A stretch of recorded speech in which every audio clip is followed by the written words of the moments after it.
nuôi nhâm tin ki paun Bethlehem khusunga Krista Chúa hung beng tai ki paun ki paun ki paun ki paun December ranop dan ladang to bang lo Kalung sayo vayo December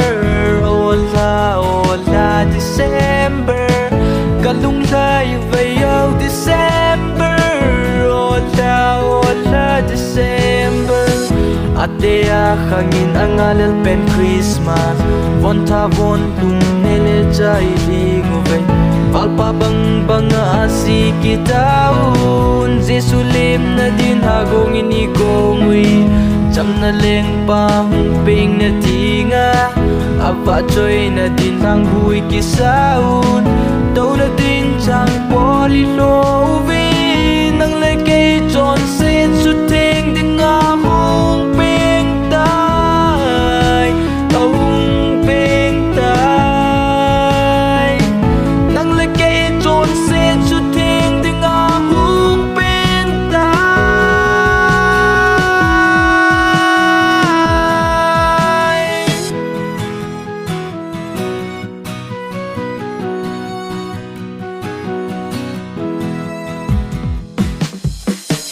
Pagkay bên ni khô hung lung tay Nang lệ cây tròn xếp sự thênh đi ngà hung bên Pagkay bên ni khô hung lung tay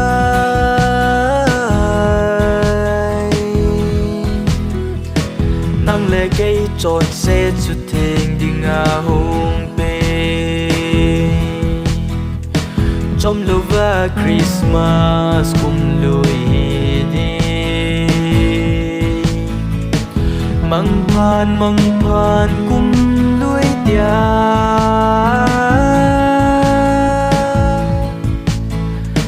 Ipot khe lito khe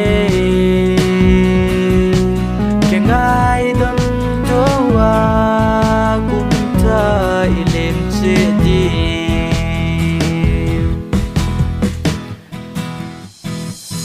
Iki hel diu ilungi hei diu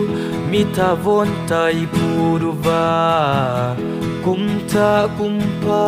kangayu vei Dia